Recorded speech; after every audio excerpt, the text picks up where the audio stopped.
Hello, ladies and gentlemen. Welcome to the very first race of Season 11 here at Apollo Racing Club for our GT3 series. My name is Matt McAdams, bringing you the action from the commentary booth, and joining me this evening are Thomas Castellani and Fred Fosberg. Thomas, how you feeling tonight? Imola in Italy, an amazing track. Really love this one, so looking forward to it. And Fred, how are you doing this evening? It's a little late where you are right now. Yeah, it's 3 a.m. I should be at bed, but partially ill, and I'm gonna stay up for as long as I'm able to. It's gonna be interesting to see how the race goes. Imola is a very technical track where there's a lot of sausage curbs that you can hit, but also a lot of sausage curbs that you cannot hit. So cars that either have really good exit speed or are able to run the corners are usually very favored around here. Very true. And we are just starting qualifying now. We've got, let's see how many cars. 27 cars have showed up on the grid here at Imola. We are getting tires warmed up, kind of getting a feel for what the track is like at the moment. We had a little bit of a rough start to the qualifying session. We had some server issues, so this is technically quali 2, but this is going to be the one that counts at all. Right now, got our eyes on Eric Chang, just kind of getting warmed up here, but up at the front of the pack is going to be Xu Chen. Is going to be our first one to begin their hot lap here of our first race. Yeah, and looking back at the practice times, Javier Marquez was setting some really, really good pace, but along with him was Daniel Wright. Who else? There was a few guys up there, so I think it's going to be pretty tight up the front. And there's always some really great midfield battles and battles all up and down the field. So. Yep, and especially in the middle of the field, there was a good 10, 12 cars all within about a second of each other in two spots. So there's going to be two middle packs, I'm thinking, that we're going to see emerge throughout the race. And with 27 cars on the grid here at Imola, that is going to mean some exciting racing, especially as we get into the latter stages of the race. I'm curious to see how many battles for position we'll still have going, because we really did have some very tight times there in practice. One thing that is worth mentioning around here also is that track limits is a very big factor. And especially towards the end of the race, you can see a lot of people's pace start to tail off just because that they're on free track limit warnings, and they don't want to get the drive-through because the pit lane on this track is very long. I think it's the third longest when it comes to like percentage of a lap spent in pits for a drive-through. So you really want to stay out of the pits for as long as possible. Yeah, as soon as you said that, I started thinking back every time I've driven Imola. That has always been how I ended my race, was on 3 track warnings and just desperately trying not to have to drive through pit lane again. But Xu Chen going to cross the line. Looks like we'll have our first lap. He invalidated on the chicane. So that is going to be that lap invalidated. He'll have to take another run at it. But Daniel Wright crossing the line with a 141.907 as our first hot lap, and that is going to be a pretty strong first lap. Be very curious to see. Into the 41s instantly. That's not too bad. No, we're about to have. Marquez, where's he on? Let me find Javier Marquez. Give me one moment. Let's see where he is at. Eric Chang goes up to 6. He's about to cross the line. Marquez. There he is with a 141.642. Yeah, well, I'm expecting low 41s is probably where we're gonna end up. At best in qualifying from what I've heard and seen so far. I don't think anyone will dip into the 40s, but we will see. We might get lucky. In terms of some new drivers on the grid, seeing Zach Doran, in the Porsche. Now there's quite a few Porsches around at the moment. With it being a new season, some drivers have chosen to switch cars. Fred, you're the meta guy.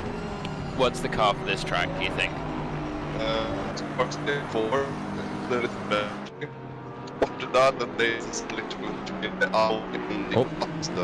Fred, we're losing you there.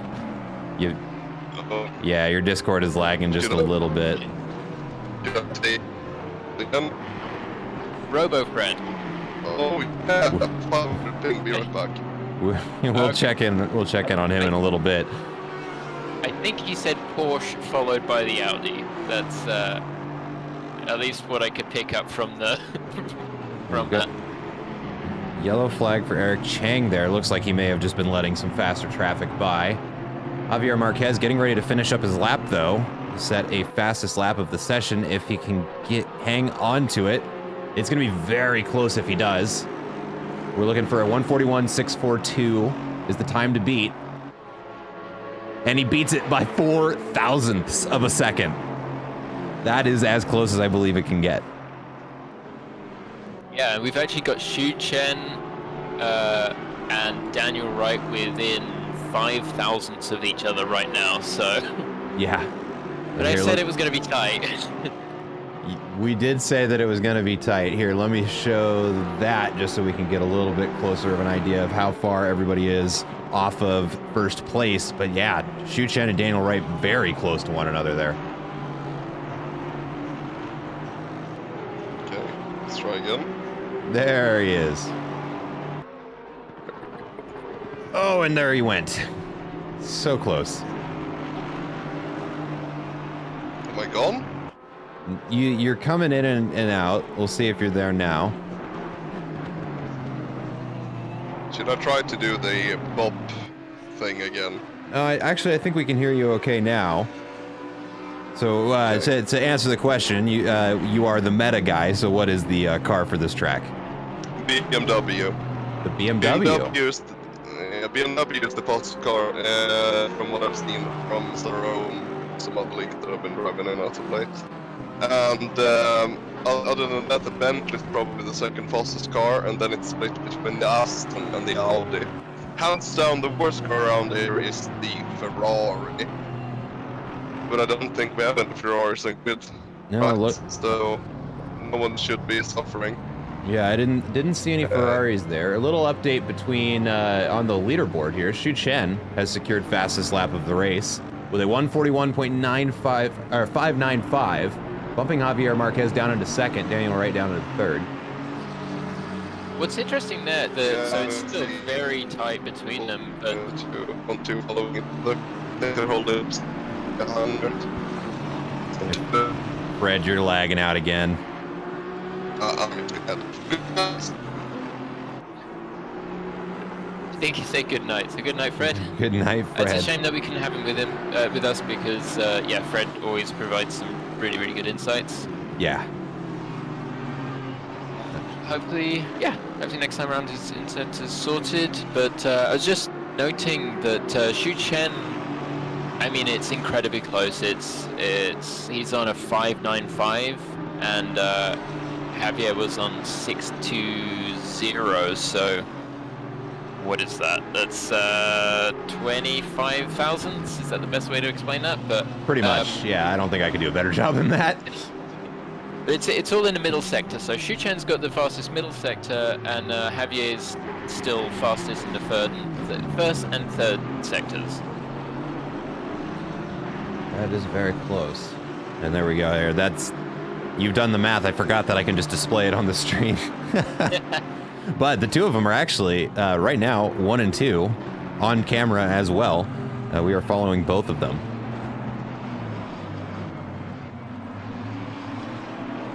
A little note about Xu Chen, for those of you who are from Delta Racing League or Zealous Racing League that might be joining us this evening, or if you participated in the Suzuka 6 Hour at all, Xu Chen, I believe, drove the entire thing himself.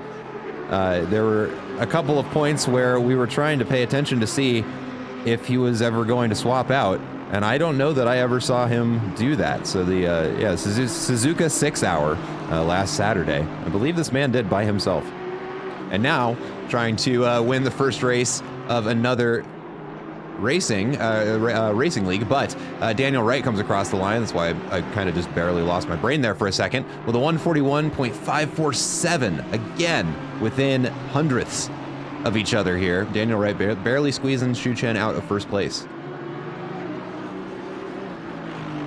And now I'm very confused because I'm looking at the split times and Daniel Wright wasn't fastest in any of them. So the sector times are shared between Xu Chen and Javier Marquez, but Daniel just had a faster lap overall. Again, it's like the times are so tight. It's just kind of spread out. Basically, how it worked out is that both Javier Marquez and Xu Chen have slow sectors in both of their laps. Here, how do I can show this on stream as well if we do this. And then give me 1 second here, folks. Gotta do, where is that option? There we go. Not last lap, we want fastest lap. So we can see here for Xu Chen's lap, he has a yellow sector, which means that was his one of his slower ones. And then over on Javier Marquez, he's got 2 yellow ones. So they're leaving a lot out on the field. Whereas when we go look at Daniel Wright's numbers here, he has scored green, not necessarily the session fastest, as Javier Marquez takes that, but they were all his personal best, was able to line them all up on the same lap, and that's what got him up on the board. Now Javier Marquez entering here, still with 2 yellow sectors, but with enough of an improvement in sector number 1 that he was able to secure fastest lap. Yeah, so that's very interesting that Xu Chen still has over nearly 10th and a half on Javier in the middle sector, so perhaps it's just driving style, or the cars have strong and weak points in the circuit. As Fred said, I think we can expect to see down to the low 41s, but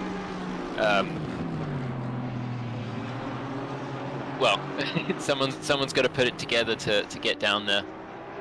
And that is, I mean, that's not going to be a small task. That's a very fast lap time.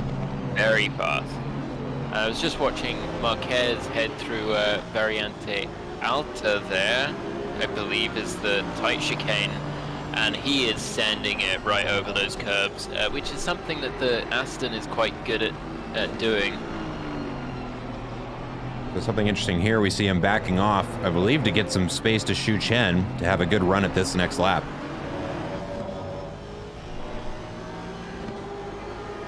Daniel Wright in second place. These are the comparisons here.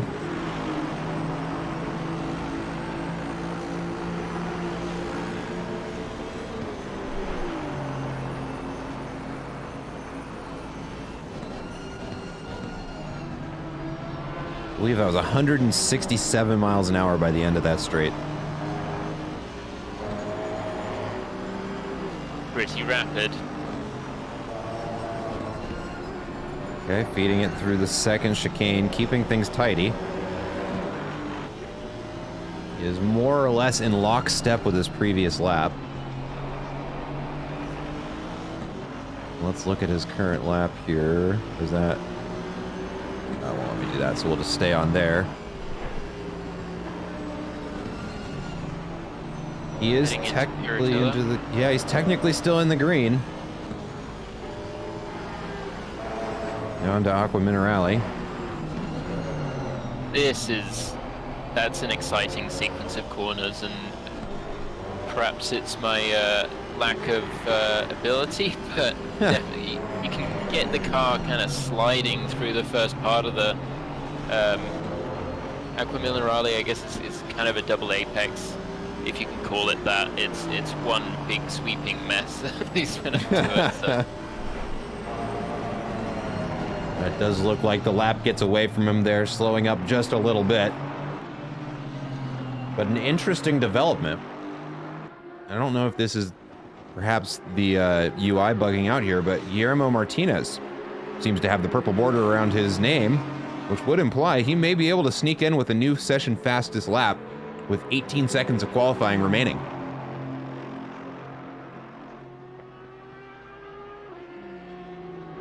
With look. It's all you. I was going to say there's also a few Audis on the grid at the moment. Another car which we thought we'd see a lot more of, but just in terms of Martinez's lap, he's about to come up to Variante Alta now. Let's see if he can get over those curbs. Oh, Yeah. no! Oh, unfortunate. So if he did have a good lap there, it's those sausage curbs bit him rather than being bitten there. So Casey Bennett rounding the final corner of this qualifying session with 0.3 of an improvement on the table. And it's looking like he's going to hang on to it, and he does. Nick Schwartz also on an improvement here, rounding the final 2 corners now. Currently sitting P14, and I don't know if that's quite enough for another position, but it will be a personal best.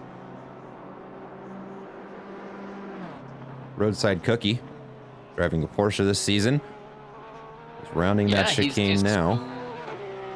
Little wiggle. He's historically been a Lambo guy, but we did actually see him in the Mercedes AMG last season. So another guy who's trying a few different things.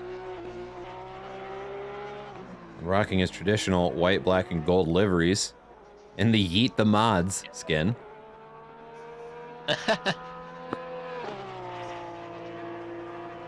There we can see Apollo Racing Club displayed there in the background, and that is going to be our qualifying session.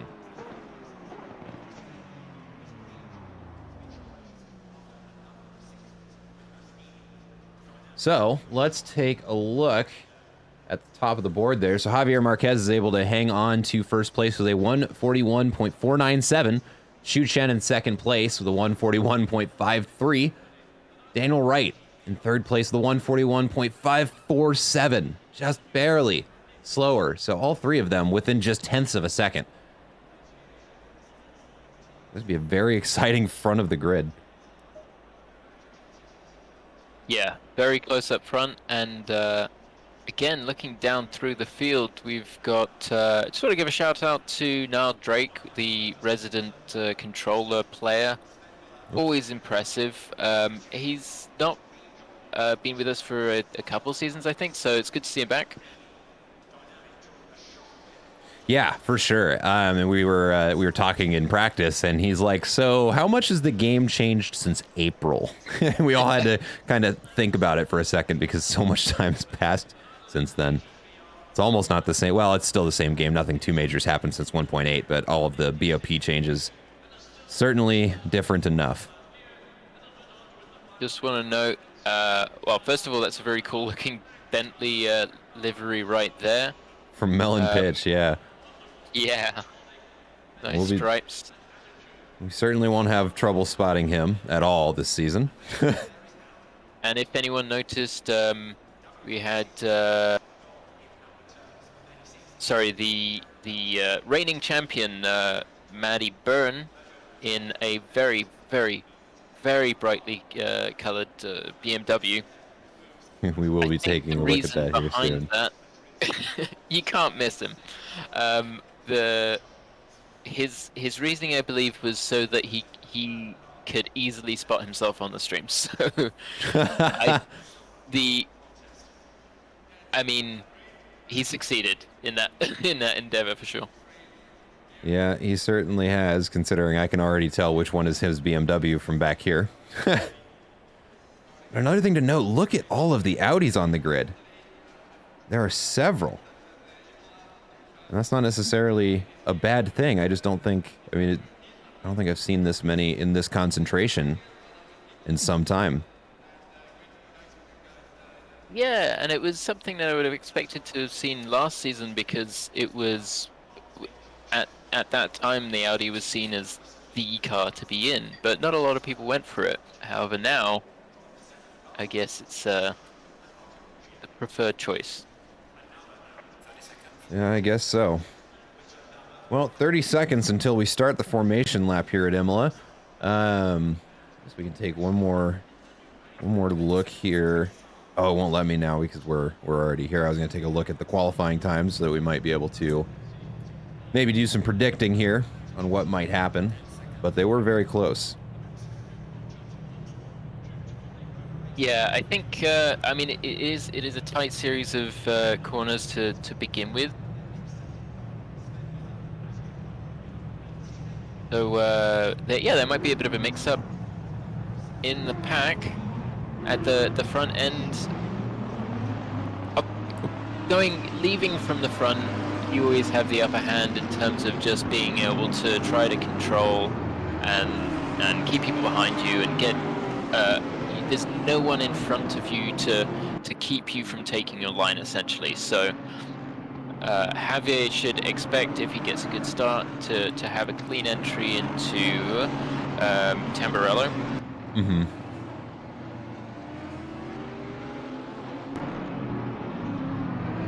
Yeah, I think lap 1 is definitely going to be interesting. Now, 27 cars, not the most cars I've seen on this track before, although it's only by a slim margin. 27 cars is still plenty of cars to get very confused going into that first corner. As we were saying, when you get the full straight, they're doing almost 170 miles an hour by the end of it, and then you got to come down to a screeching halt to make it around that first turn and have any chance at setting up turns 2 and 3. And there's a lot of room there for interpretation on what the line is. And there's 27 different interpretations on what that line is. And it's quite easy to go side by side through the first part of Tamburello, sorry. But as soon as you get into the second part and the final exit, that's when things start to tighten up and people tend to start banging doors maybe a little bit. Obviously hope for everyone to get a clean start. In terms of just having driven on pub servers, it is a hard stop, and so trying to bring it down whilst also dealing with the compression of just all of the cars getting closer together, bumper to bumper. I mean, I've had it before where I've had come out of the first, well, it's not turn 1, but out of the first part of Tamburello with front and rear damage because just getting sandwiched. Yeah, and it is easy to run out of room here. Imola is one of those tracks that's notoriously difficult to pass at, and it's just because there are so many of these corners that get narrow out of nowhere. They look open, and they sure aren't when you're going through them. Yeah, it's a difficult passing track, but certainly not impossible. You just have to be kind of quite forthright and decisive with your moves. Mm-hmm. Definitely, I'd say Variante Alta's so the tight chicane before the final 2 corners. That's the spot you definitely don't want to be trying to send it. Absolutely. Well, we are now lining up double file, rounding the final corner here at Imola, and we are getting ready to drop the green flag and get this race underway. I'm going to say a big thank you to Apollo Racing Club for putting everything together and making this all happen through all of the server troubles we had at the beginning of the stream. And thanks to all the drivers who made it here. We had a big show up and a lot of people signing up. So very encouraging for what we'll see for the rest of the season. But at this point now, that is enough from me. We are just waiting for this race to start off and we can get this season on its way.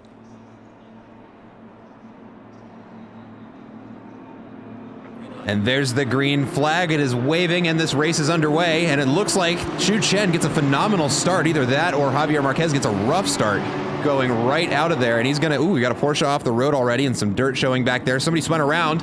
It looks like it was Roadside Cookie. It was. Roadside Cookie is going to be off in the back there. Let's go to the helicam so we can have some idea of what's going on here, because there's already a lot happening. Looks like we've got another car off the road there. And Javier Marquez is back in 3rd place now, it looks like. Yeah, Javier definitely bogged down at the very beginning, so not the start that he was hoping for, but he's got some good speed, so he'll want to try to settle in and just get some good laps in and try to move back up past those ahead. Little gap back to Melon Pitch in the Bentley. Oh, we've got cars off wide at the top there. Couldn't get the cameras over there in time to see it.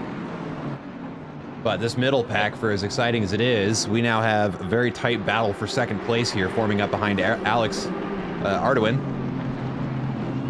Javier Marquez looking to get some positions back. Matt Byrne right behind him as well. Yeah, one one warm-up lap isn't a whole lot to get heat into your tires and brakes, so this first lap, everyone just trying to not tiptoe, but just make sure they keep it in bounds. As we noted earlier, a drive-through is quite punishing here. A little bit of dust being kicked up in the background.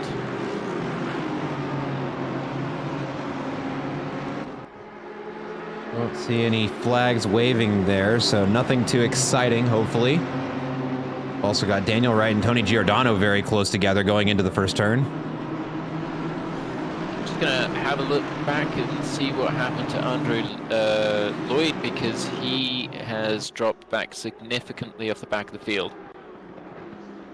Yeah, please do, and let us know what happened there.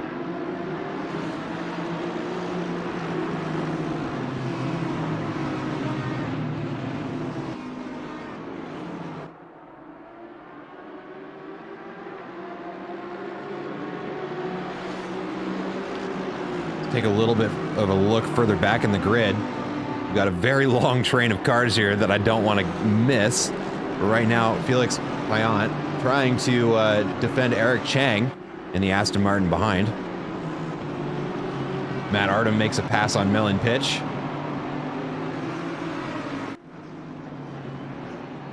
Ooh, we can see those. There's a train of 3 Aston Martins, I believe. Let me take a look here. No, 2 Aston Martins, excuse me. Oh, and there's contact between Felix and Eric Chang. Felix is going to take the run off there and get back on the track. Relatively drama-free rejoin there. Daniel Wright has slowed down for some reason. Low. Yeah, that's interesting. So just looking back at, oh sorry, that wasn't a Mercedes, that was an Audi, but looking back at Andre Lloyd's first lap, the car just shut off. So a bit of an oddity there. He got it going again. Interesting. Well, it just goes to show you that sim racing isn't immune to mechanical failure or just bad luck. Precisely. Yeah, technical failures still happen, not necessarily in the game, but with the equipment associated for sure. And that's Felix getting his nose chopped by Eric heading into one of the chicanes there. But look at this. Melon Pitch was just a moment there within inches of the rear wing of that Audi, and he's really pushing that Bentley to try and catch up here.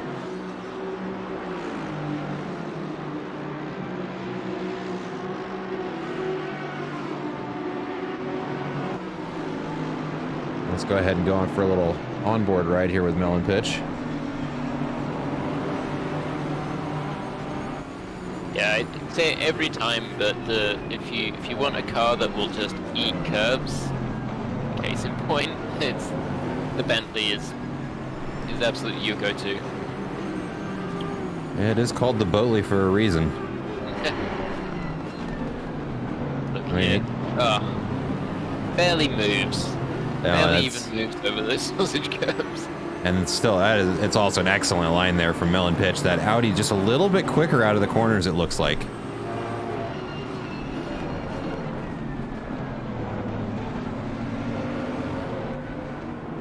But he is certainly keeping the pressure up. Very nice lines through Ravazza there. Just using all of the curbs and not. We've got a yellow flag. If I can click on it in time. Julio Ortiz looks like he got on a little bit, spun around, but gets it back on the track and racing.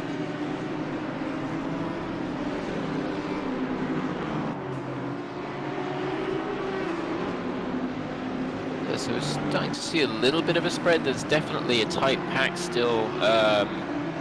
Well, there's a couple tight packs down through the field. Oh, and Eric Chang loses control there. Looks like he gets a little spun around. Gets it wrangled back in without collecting anybody, it looks like. I'm not sure if that was a result of contact or not.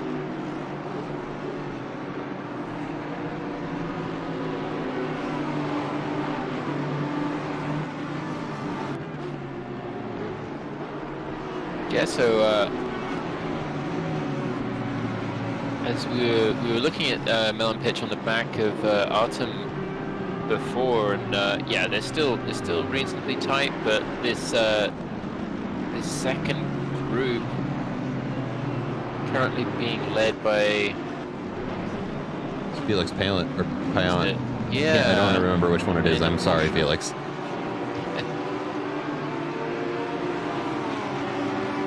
Ooh, Audi's looking to make a move on a Porsche out in front.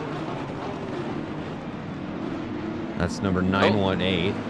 That's Casey Bennett.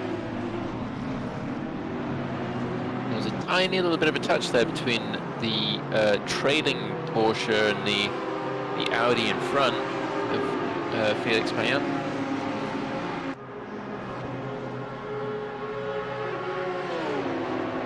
Well, they're going to go side by side into turn one, folks. Here we go. Audi on the inside is going to have an easier time getting through there, and the Porsche, yep, has to back off. Otherwise, he'd have turned right into him, but gets a better run through the second corner and is now right back up on the rear bumper of that Audi. It looks like Zach Doran is also caught up to the pack.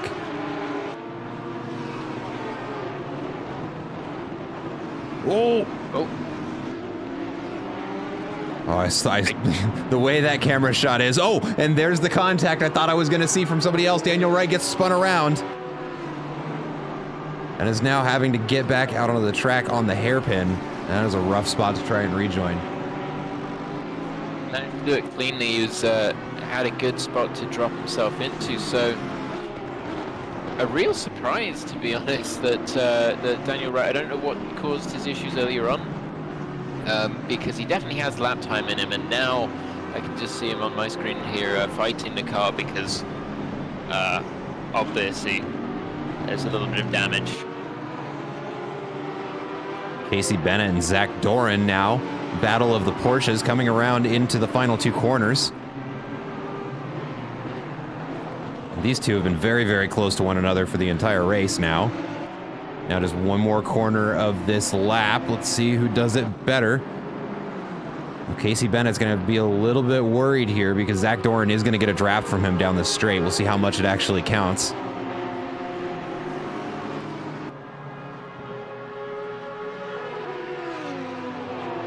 Does look like Casey Bennett's going to hang on to it into turn one.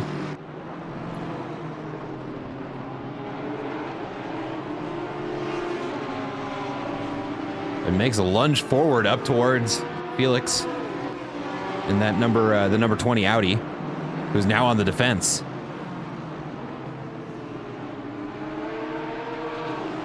Yeah, definitely. I don't know if Felix got a poor exit or if Casey just got a very, very good exit. But now we've got the two Porsches side by side as Casey's starting to get held up just a little bit. They're going to stay side by side heading up the hill. Go back line astern in case he wants to get past Felix as quickly as he can now, because he's gonna be over towards going side by side. And it looks like some snap oversteer there from Casey Bennett under the brakes. Puts him off the track, now having to catch back up to Zach Doran. Yeah, so Zach putting the pressure on there and it's been able to get past Casey by doing so. And Zach now will be the one to take a crack at Felix Payan at the front of this group.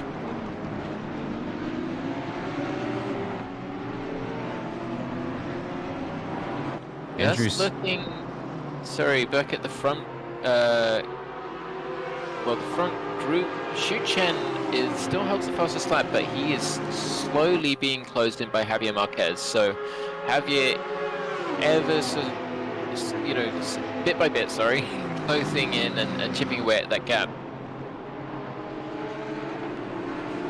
Zach Doran now taking a run at Felix in the number 20 Audi. Got him in the crosshairs, almost has him dialed in. He is basically just getting a tow around the track from the leading Audi, not giving him even a moment to relax. But we can see it looks like Ice Tin goes off wide.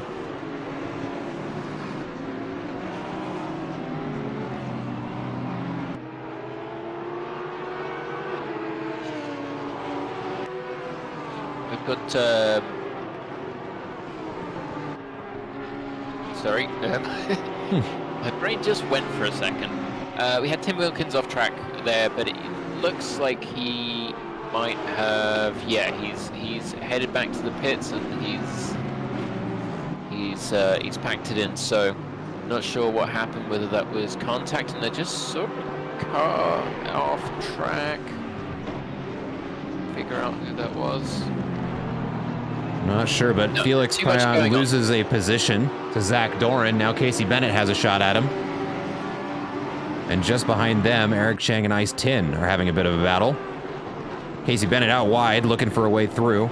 May have gotten, oh, it looks like he may have gotten inside the other driver's head. And Casey Bennett moves up a position. Gonna say he darted to the inside, just going for the mine punt there, and it definitely worked. He forced Felix to go out wide by throwing the dummy. And that corner not paved either, so being on the gravel definitely doesn't help your tires, doesn't help your speed. So Felix paid the price. Andrew Sear and Julio Ortiz going into turn one, almost side by side. Aston Martin noses out in front of the McLaren, but Andrew Sear, ooh, has to let off the throttle, otherwise he would have caught the back of that Aston Martin. Yeah, he had the speed, he was looking for the switchback, but there wasn't any room to go for there, so... Oh, and Felix Payan is off the track. There. Been a rough couple laps for Felix. Ooh, a little checkup on the brakes there out of Eric Chang. Yeah, Eric, after having been off track earlier, seems to be regrouping. Currently got it in P15.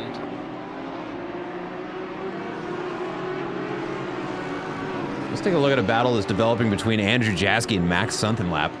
Soon to be joined by Nick Schwartz.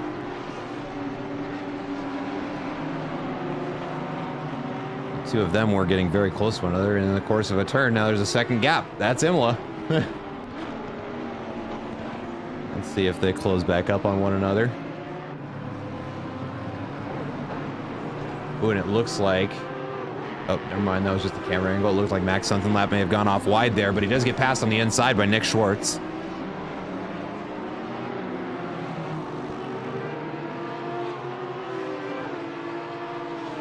Let's take a look at those position deltas here just to see how everybody's race is going. Nick Schwartz having a great drive. Max Sunkenlap looking to recover coming into turn one. Not far enough forward to make a move happen there. He's going to have to slot in behind the BMW and wait for his chance to strike. Still holding a pretty tight gap, 0.4 of a second.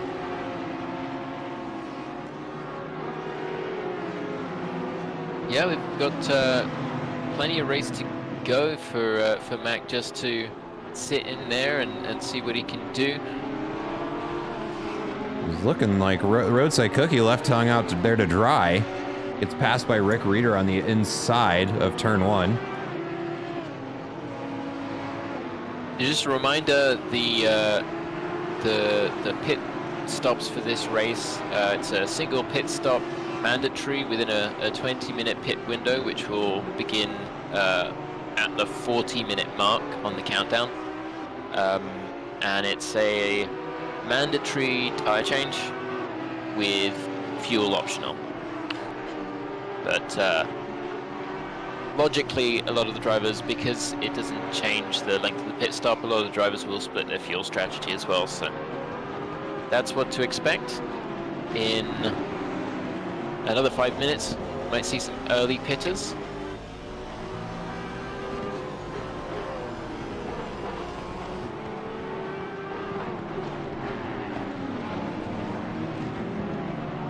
Ooh, Tony Giordano getting ready to make a pass on Alex Ardoin. Up towards the front of the grid, a battle for fourth.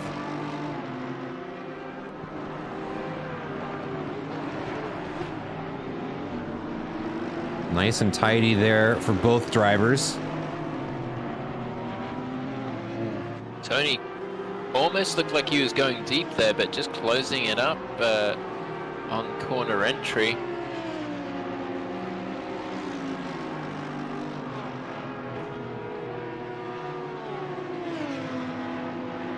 Through Piratella now into Aqua Minerale for them. And again, Tony just seems to have the edge on corner entry, but then Alex stretching out again as they exit. A tight 1-2.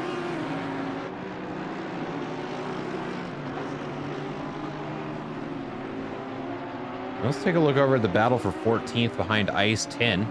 Eric Chang and Guillermo Martinez getting very close to him as well.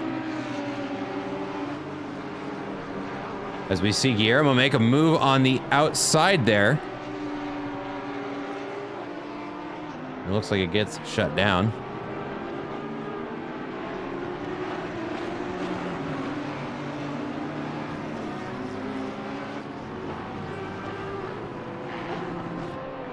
Check back in with Tony Giordano and Alex Erdogan going into turn 1. Very close. Yeah. Tony actually having to go offline a little bit to avoid going straight into the back of Alex, so he had some pace there, but had to sacrifice it.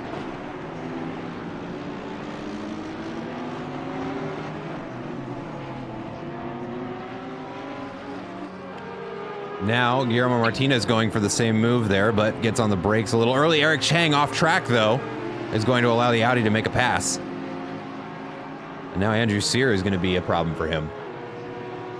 Yeah, Andrew, you can see him really pushing into the exit there, trying to take full advantage of Eric having been off track, so take a couple corners for him to clean his tires up.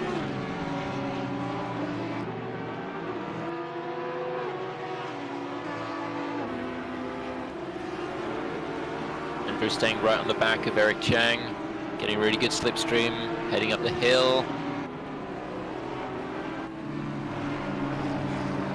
The first left hand, second apex here, and back into double right-hander.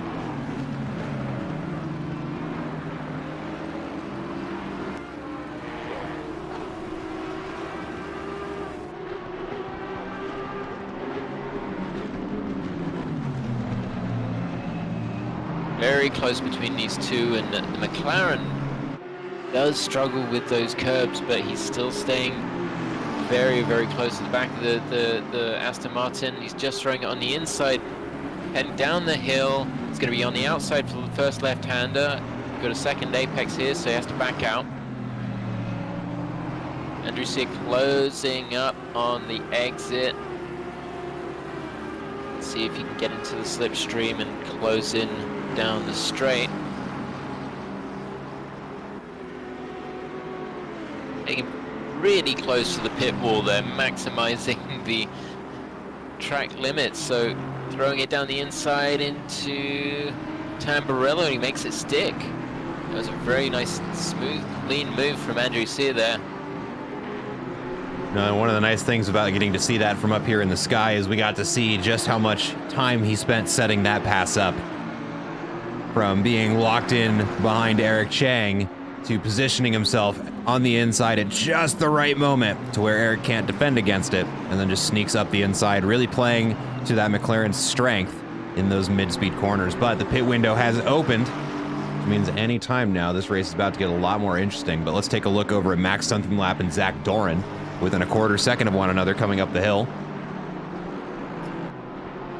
Now into, looks like, yep, that's the final chicane there. The Aston gets very loose there. The Porsche has to defend against that. And it looks like goes, yeah, very wide off track. The Porsche driver not happy about that. Bit of flashing. I mean, that's, as I said earlier, that's not a sequence of corners you can really make a comprehensive pass. So, really, Mac didn't have the best line through there. I think that perhaps he was a little bit worried that that Durham was going to send it. Durham deciding whether to pit or not there, I believe, and at the very last moment deciding to stay out on track. So that was interesting. If that was real life racing, he would have gotten black flagged there. That would have been very illegal what he just did. Yeah. Or at least heavily penalized. I don't think it registers the crossing of the white lines there, so... No, I know. Something to be observed. Ooh, Aston And, Martin. It looks like yeah, the rear end is what's giving him trouble going over those curbs. Yeah, I think he took perhaps just a bit too much and it kicked the car off out of line, but he's been able to hold the Porsche back so far, but the Porsche is now, he's... I think letting him go. Honestly, Mac just let him go, yeah. Smart part of the track to do it on, too. Sure. Alan Zood, Roadside Cookie, and Rick Reeder now getting into it. Both the Yeet the Mods Porsches representing here.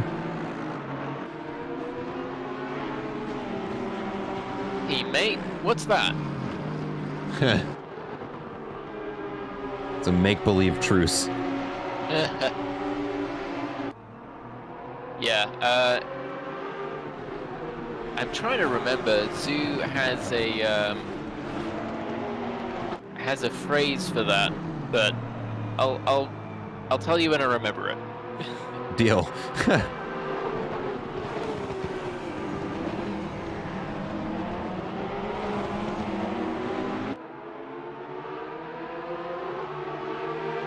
Zach Doran into the pits now. Alex Ardoin, the first one, into the pits. Spencer Brown, we've got a yellow flag. Not sure what happened there. Does appear to have cleared.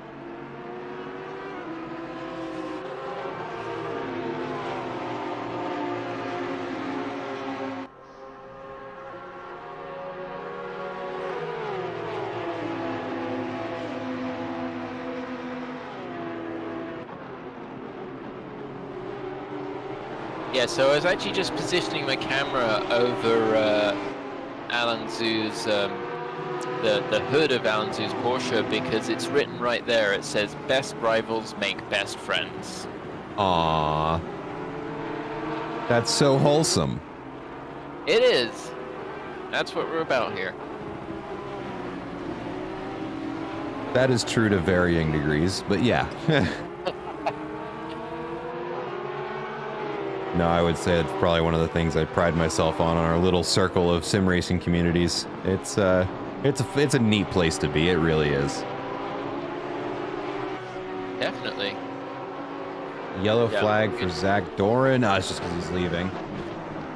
Leaving the pits. Also an update on our battle for first. Javier Marquez has whittled Xu Chen's lead down to just 1 second now. You took the words out of my mouth. Yeah, I was just looking at that gap, and it's just Javier's just eking it down ever so slightly, but you know he's not trying to grab big chunks of time. He's driving very sensibly. Both of them are driving very, very well. You know, they're setting some really good laps, but Javier's clearly got just a tiny bit more. So both of these drivers, I would expect, would want to go quite deep into the pit window. We'll have to see what happens there. It'll definitely be interesting because, I mean, what, 1 second? I mean, that is undercut territory, and I'm sure that's something that is going through Javier Marquez's brain if he's planned for it. Take a look back at this battle, though. Because it is getting close again. These three drivers have pretty much been on top of each other for the last 5 laps now.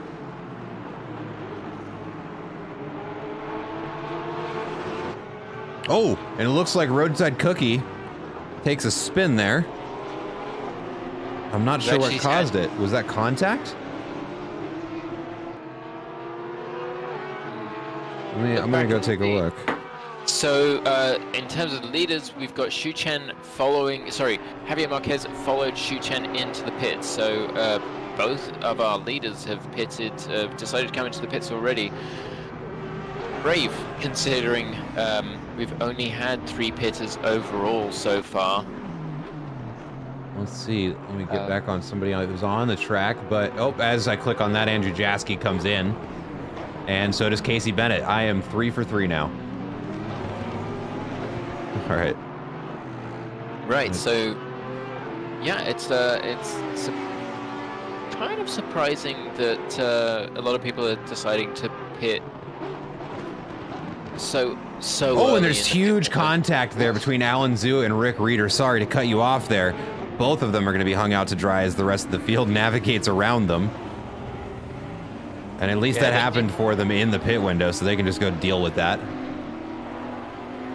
Yeah, both drivers doing very well just to hold their brakes and stay where they were, but that did mean that they were kind of blocking a lot of the track between the two of them, and Roadside Cookie just had to go onto the gravel to navigate through. But that was unfortunate, seeing as they're having a good battle. Xu Chen and Javier Marquez are back out on track pretty much exactly where they were before. I think Javier might have lost a tiny bit of time in the pit. Yeah, he spent half a second longer on his pit stop than Xu Chen did, and I believe that's where that gap came from. Got a yellow flag for Andrew Jackson. Oh, he's just coming out of there. So, nope, no yellow flag, just the game being silly.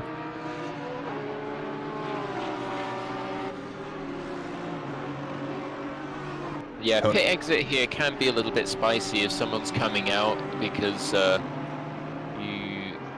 if you're on track, you want to get over to the right to get the ideal line into Tamburello. So, but at the same time, obviously, you don't want to go sideswiping anybody. And that's Eric Chang, I think, turned around. No, Guillermo Martinez is the Audi spun around. Yeah. I don't know if Eric just tapped him ever so slightly and caused that spin, or if Guillermo went around on his own. Also, we got a very interesting update in chat from Fred. The reason that Xu Chen gained time in the pits is that the Aston is slower in pit lane than Lambo because of the limiter. The Aston is 49.1 kilometers per hour, and the Lambo is 49.6. That's where the gap came from. I love that you knew that, Fred. That's incredible. That is, I mean, that's a surprise. That really is surprising, but it just goes to show, like, how big a difference that can make. But for sure, thank you, Fred. For I don't know anyone else who would have known that. Yeah, for real though.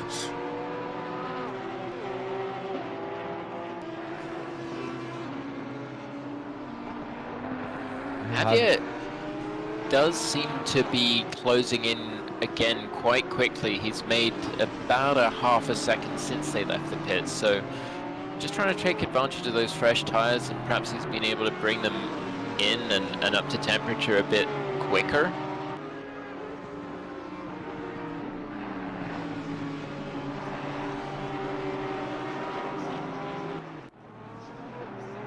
They have dropped themselves into a pretty good spot. I think the danger with being up front and pitting earlier is that you might find yourself in traffic. And just looking up ahead of Xu Chen, on track is Niall Drake. Yeah. I don't know if he's planning to pit soon, but if they, yeah, he has. Looks like he has, yeah. So I don't think they're going to be catching anybody and getting slowed down. But if they did, it would be interesting. Certainly would. Looking at my little prediction thing, nobody I click on is going to end up putting them in front of Xu Chen. So I don't think that's going to be a problem for them. But I think really Xu Chen's problem is Javier Marquez now looking to get that gap in underneath 1 second.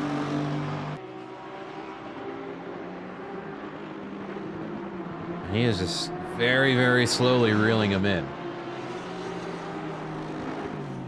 Although that last lap, was about a half second quicker.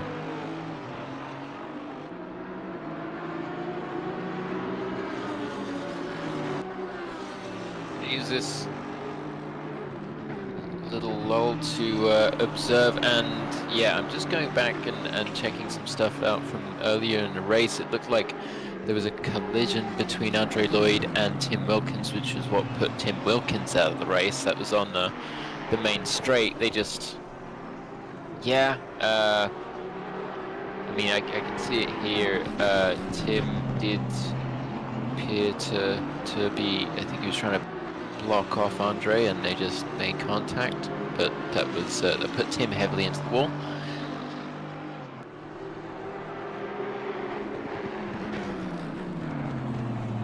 I think. Yeah, I don't know if we saw anyone else off earlier on. There were a couple of off tracks there in the first, like, 3 laps, but I don't think very many of them were consequential, at least none that I saw. Not out of the corner of my eye, anyways. Lap times come across there. A 0.21 second advantage goes to Javier Marquez on that last lap.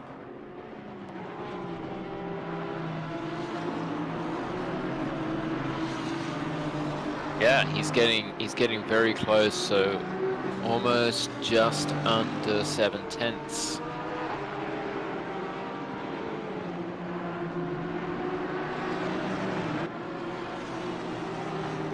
Got a yellow flag there. Oh, this is going to be spicy. Oh, and there's nearly contact there between Melon Pitch and Matt Artem. Both of them released out of the pits at the same time and having the same race down the first straight into turn 1. Melon Pitch is going to be the one that leaves with the advantage. But now a very interesting battle between these 3 for 11th place.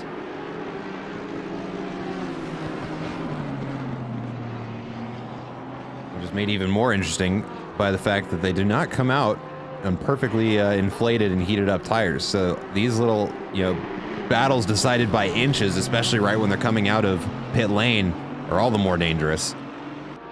Yeah, a little dummy being thrown by Matt Artem.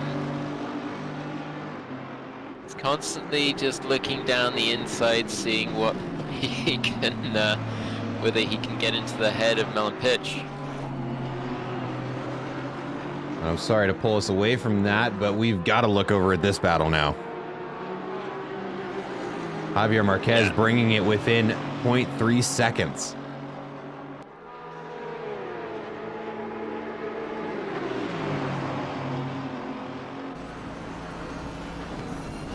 Very makes the close, throwing move. it down the inside. Oh. How did he get that to work? Little bit of contact. I don't know if they did. I definitely saw a little jig from the Lamborghini, but just like butter, Xu Chen has. Javier Marquez has made it through on Xu Chen, so that is net lead right there.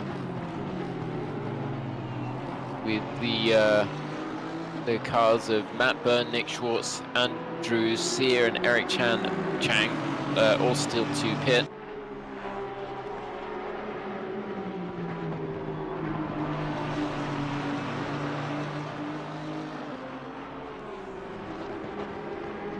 Now we want to see if Xu Chen has anything to give back.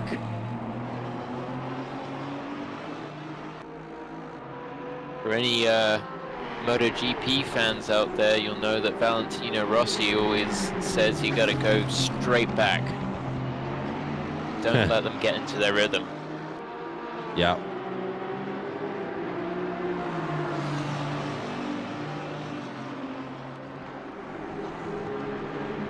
As it is, though, does seem as though Javier is setting some clean laps and just starting to break Xu Chen. It's beginning to look that way. And we will definitely check back in on that in a moment. But I want to look at a battle here between Casey Bennett and Max Sunkenlap now, having just traded positions. Rick Reeder into the pits.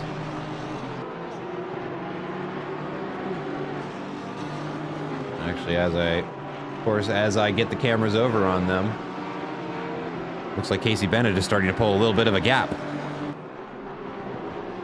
Staying just. The cars that were up front, Andrew Sear is now in the pits as well, so slowly Javier's going to make his way back into first place.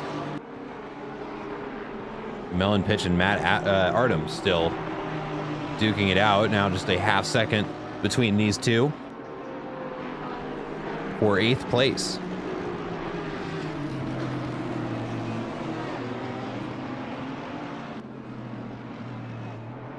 Yellow flag there for Alan Zhu. Looks like it gets cleared up, though.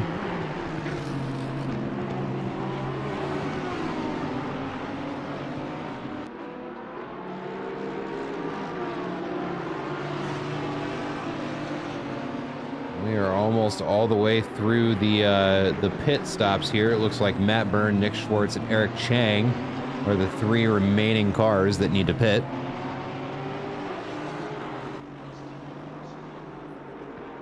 Let's see where they might come out at.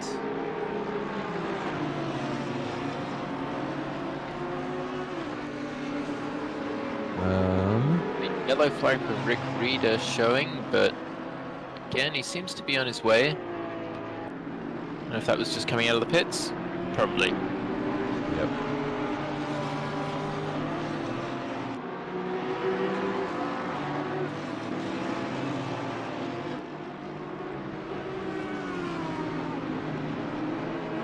Ooh, it is very close now.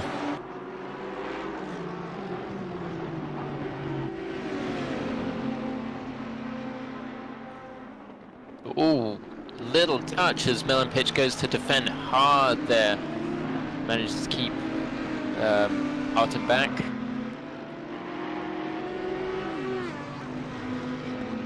Artem lurking down the inside again.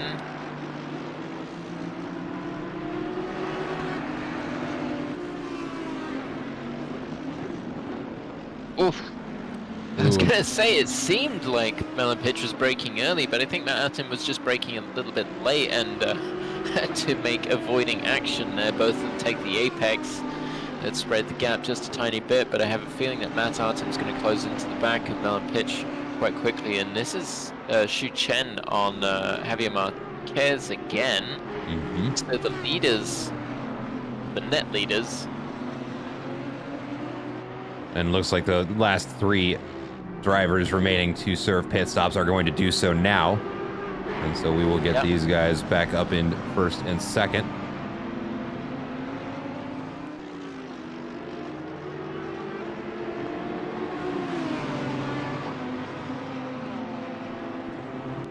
Looks like Matt Byrne will exit the pits in third.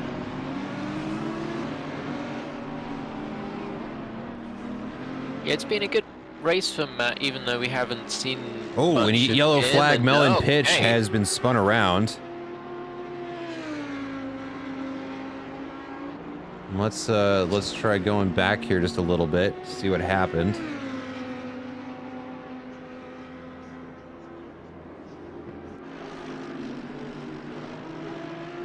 So looks like Matt Artem. Yeah, okay. Tries for the inside again, and he's still there. Side by side. I think there was very slight contact between the two of them, and with Melon already being out on the dirt there, pushed out wide, I just don't think there was any way for him to get grip. Yeah, for sure. They'd gone in side by side, and they stayed side by side, and perhaps there was a little bit of contact, but again, once you're out on the brown stuff, there is, you said it, there's not much grip out there. Pit window has closed now as Eric Chang makes his way out. Casey Bennett, yellow flag. He is spun out at the second chicane there. Loses 2 positions as a result. I don't see any damage to the car though. So just go ahead and scrub those marbles off and keep on driving your race.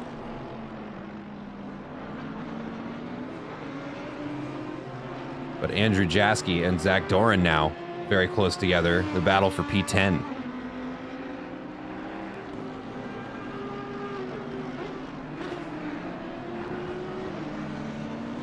These two keeping it nice and composed. Just in front of them, Spencer Brown and Nick Schwartz are getting very close as well. Let's take a look at that coming down into the final 2 corners. You can see the other 2 there in the background.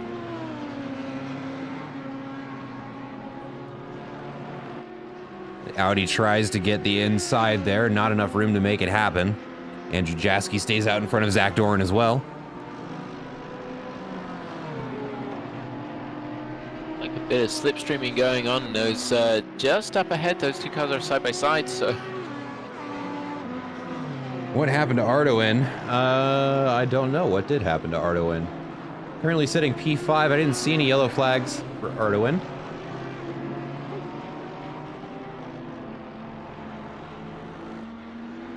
Oh, and it looks like Spencer Brown just in front of them does make a move and gets in front of Nick Schwartz.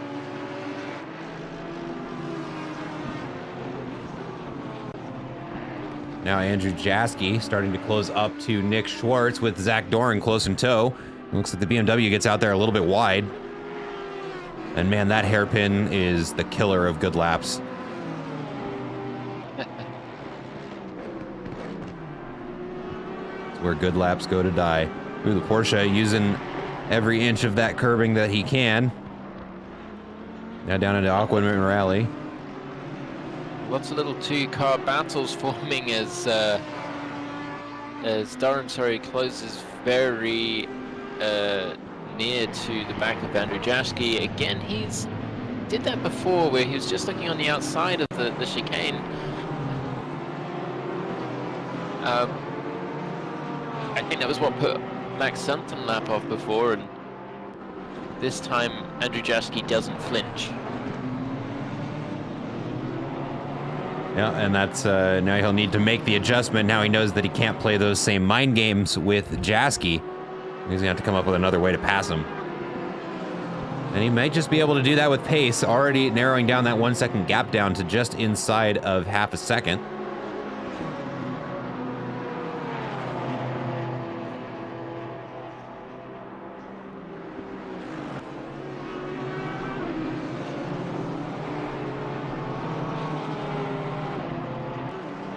Ooh, but he's very close now and might be looking to make a move.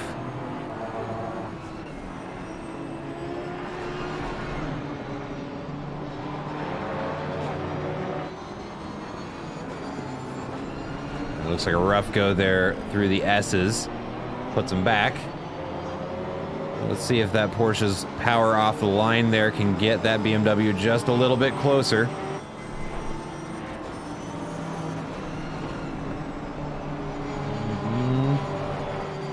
It's a good line through there. It sounded like the traction control helping him a little bit. Full send into Aquaman Rally and closes that gap up. That was a beautiful line through there. That really seems to be a strong point in the circuit for Zach Doran. That's where he closes on almost everyone. Oh, the BMW gets very unsettled. Oh, amazed he held on to that. You saw him just stab the brakes, get the car back under control. So Jaski utilizing every ounce of talent he has in his hands and feet.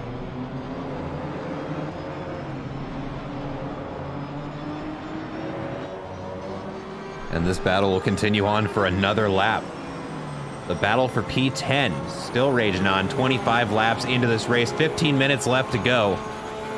Zach Doran's got his work cut out for him, because even when that BMW really wanted to get unsettled, he was able to control it. And as we saw, Zach Doran's little peekaboo there on the inside also unfazed was Jaski. Yeah, Jaski not responding to those dummies that Zach's throwing, so it's worked on a couple of other drivers, but not on the BMW driver here. Looking just up ahead, sorry, 8th and 9th, it looks like Spencer Brown did make his way past Nick Schwartz. Now, where have you heard those names before? If you haven't seen the race from Watkins Glen, the last race of last season, absolute barnstormer, and those two, both in BMWs at the time, had an epic battle. Yep. They find themselves on the same bit of track again. Here, Zach. Or weaving almost. That was more than a peekaboo. Well, and he's really got to be a little bit more, what's the word I want to use, measured than that, because those moves like that are just basically telegraphing to Jaski that he is inside his head, but goes for a big move on the inside, and contact between Doran and Jaski there. puts Jasky very off wide, but it looks like Zach Doran gets the worst of it, trying to shove his nose into an apex. I don't think there was really room for him in, at least not from where I could, what I was seeing from my angle anyways. Of course, what the drivers had seen, you know, could be entirely different. Neither driver wanting to give way there, so tough for both of them. They have a bit of a gap up front, but more than there would have been, and both back on track.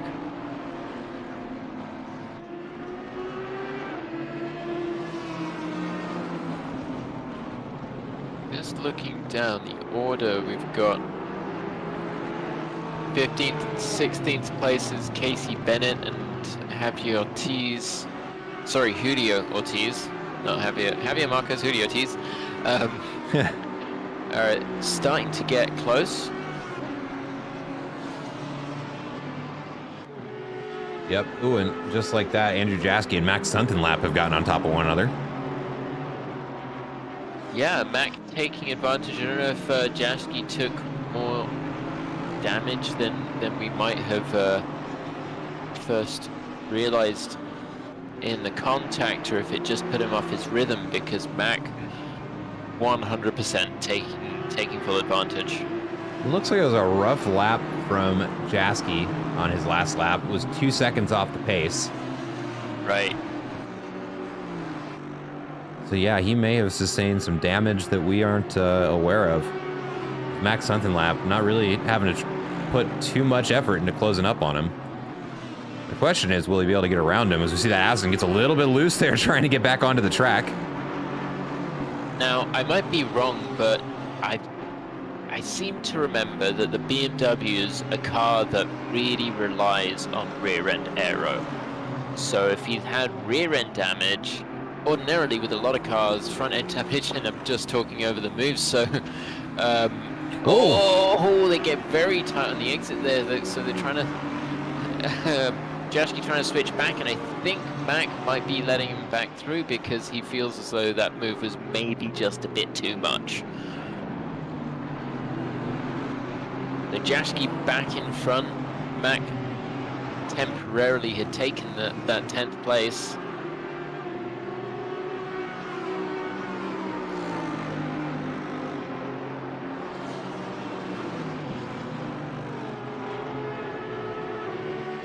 Javier Marquez getting ready to pass a little bit of traffic. The blue flag is waving. He is in within 1 second.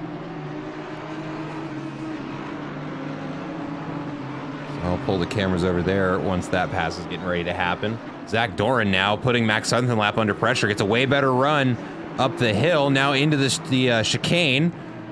And that Aston Martin, Max Suntenlap on the inside, is going to be able to defend that first apex, but the Porsche gets out around him on the inside. And now these two will race down into the final two corners.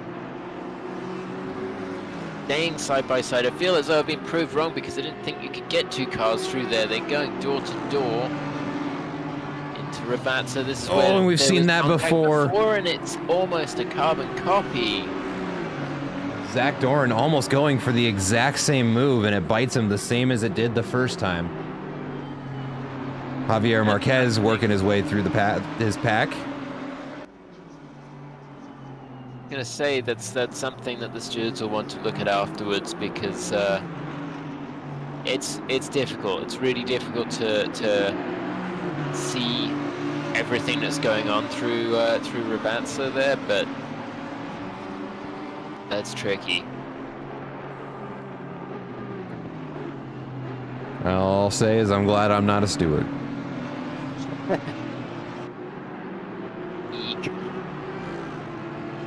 I was about to say we had we did very close to the back of Justin Eiston, but just as I switched over, I saw he had gone slightly off track, or was just getting the car moving again. So I think he might have just lost the rear end. Not entirely sure. Perhaps going for a move and had to back out. I'm not sure. I'll see if I can pull up the replay. Give me just one moment. Oh. Xu Chen is closing ever so slightly through the lap traffic, but both drivers, both Javier and Shu, have to make their way through the lap traffic, so it sort of balances out, but sometimes the gap can fluctuate.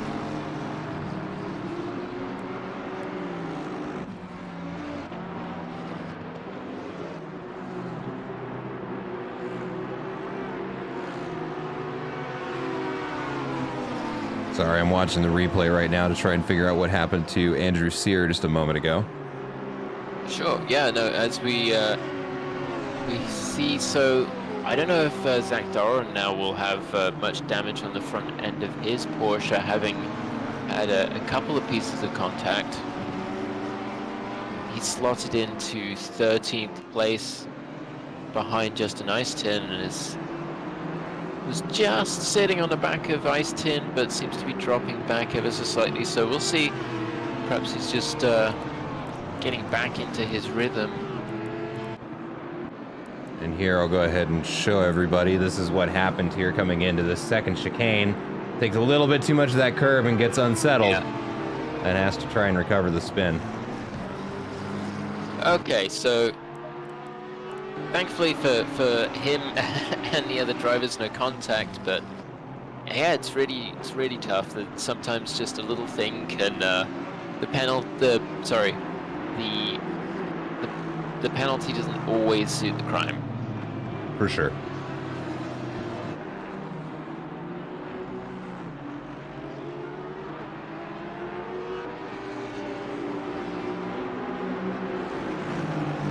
Felix Payan not too far off the back of Andre Lloyd now.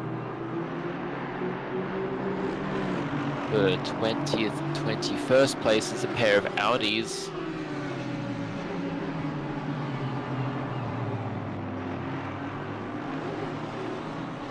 Javier Marquez going around some other blue flags there. That one took a bit of an interesting line off track, but pass happened safely.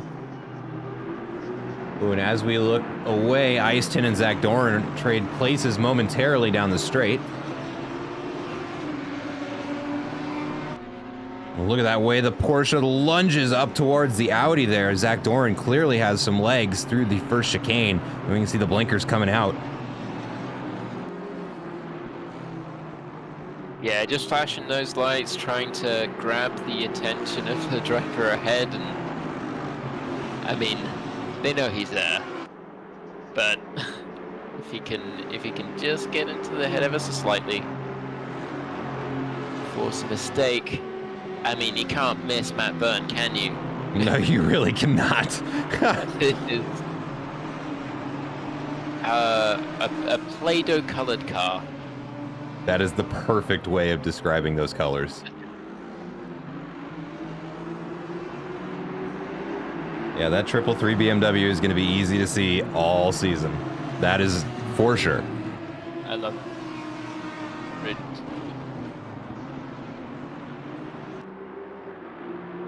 Andrew Jaski and Max Suntenlap getting pretty close here, but we're going to keep an eye on this. And there is the, wow, for how long we are into this race, the first drive-through for track limits.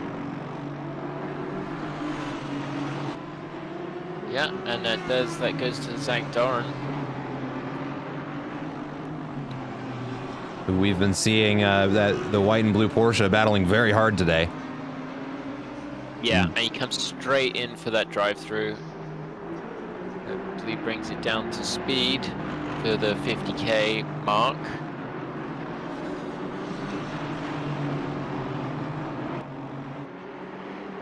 Yeah, it's been trial by fire, I think, for his maiden race, but giving us plenty of entertainment. But yeah, I mean, there's been great racing to watch from him all day. Definitely. Guillermo Martinez and Eric Chang are going to be wheel to wheel going into the first corner. Oh, and there's big contact, not a lot of consequence for it. And there's the follow-up there. And it looks like the Aston Martin able to shrug that off. And the Audi is going to be out in the sand and gets it back on the track. Oh, no, and he does. Zach Doran does not get the car down to speed in time and picks up the stop-go 30 for speeding in pit lane. Guillermo Martinez off track again, just the exit of the first chicane. and is in the wall. And that will be is going to have it towed back, then retire from the race. That's day done for him. Real shame. I just want to see if Zach Doran... So I was watching him on entry, but I couldn't see the speed there, so I don't know if that was on entry or on exit. I would have thought on entry. Definitely let us know. I'm curious for sure. But that is an unfortunate way to end his race with just 3 minutes left to go, and he will be spending the majority of that time in pit lane. Yeah, it does suck.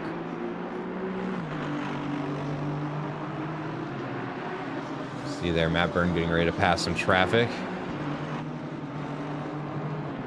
That's going to be Niall Drake up in front of him.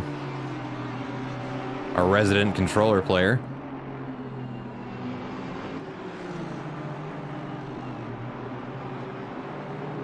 Oh yeah, that was on entry for sure.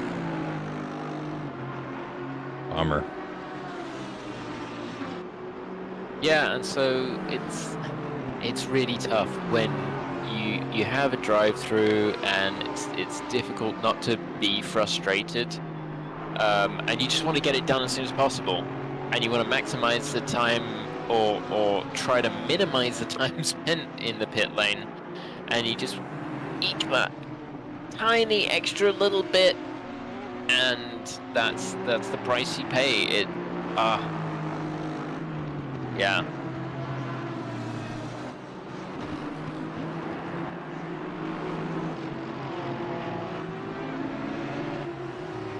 It's looking so. Max Santhan laps still not too far, within a second off the back of Andrew Jaschke. Ooh, Zach Doran's looking to make another move here. Pushing very hard for somebody who still needs to serve a stop and go 30. Oh, and this is going to get unsafe here. Both cars wheel to wheel through Aqua Minerale. Zach Doran tries to go around the outside, and he goes the long way around and cuts a big part of the track there. Yeah, that was an off-track overtake, so I imagine he has to give that back, but like you said, he's got to stop and go 30 anyway, so this it's moot at this point, but racers want a race. For sure. Yeah, that is very true. And Zach Doran, we know, certainly has pace, dropped several positions there as a result of those penalties. Let's see just how much of one as the leader begins the final lap. There's our position delta. Drops 5 positions down from his starting position, but he was certainly higher up in the grid than that.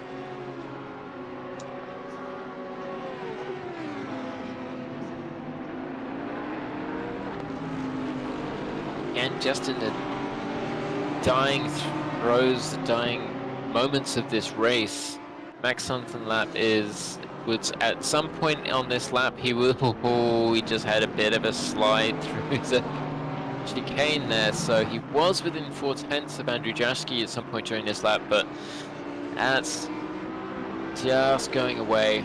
He'll have one more lap to take a crack at it.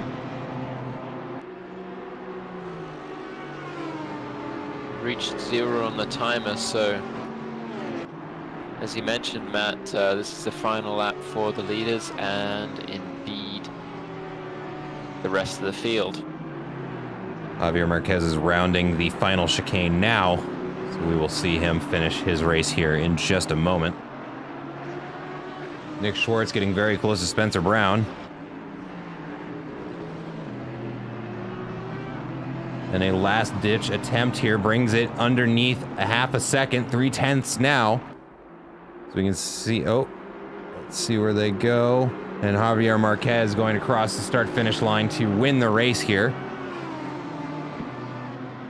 And there is the checkered flag. Yeah, a phenomenally well-driven race. Getting knocked back in the grid, working his way back up, and bringing it home for first place to start off Season 11 in P1. Xu Chen and Matt Byrne also cross the line in P1, 2 and 3, and there's slight contact between Spencer Brown and Nick Schwartz. this race is not over yet. The BMW goes for the inside. Nick Schwartz is going to get hit by the Audi square into the back of him. And I believe... Manages to hold on to it. Yeah, Spencer was just off track, heading up before the hill, so that just put him off a little bit. And sorry, Nick Schwartz has made that move stick. It's amazing. Yeah. And all it takes there, one little mistake, and another driver catching you sleeping. And that is going to be Spencer Brown in P9, Nick Schwartz in P8. And as mentioned, Shu Chen and Matt Burns finishing in P2 and 3. Tony Giordano in P4, Alex Ardoin in P5, Matt Artem in P6, Melon Pitch in P7, Nick Schwartz P8, Spencer Brown P9, and Andrew Jaski to round out the top 10. Go. And what an exciting race that was. 1 hour at Imola, 35 laps for the race leaders, and a lot of action to be seen all the way throughout. I don't think there was ever a dull moment, do you? No. I mean, like I say, Imola is such a fun and challenging track to drive, and we saw that today. The drivers really being challenged. It's really great racing. I mean, I said it before, Spencer Brown, Andrew Jaschke, I think we can, Nick Schwartz, we can expect to see some good racing from them throughout the season. I'm looking forward to it. Yeah, I am looking forward to it as well. Let me pull up where we are going to be next week. I was just looking at it. Give me a moment here, folks. Go to the season 11 here. Click on races. All right, next week. Ooh, that is going to be a fun one, actually, with this group. It is going to be at Paul Ricard. So we will be over in the other side of the pond for this one. But that is going to do it for us here at Apollo Racing Club today. Thank you for joining us for the first race of the fall season. We hope to catch you next week. As always, I've been Matt McAdams. Joining me has been Tom Castellani. Thank you for joining us, and we hope to catch you next week when we will see you at Paul Ricard. You guys enjoy the rest of your Saturday.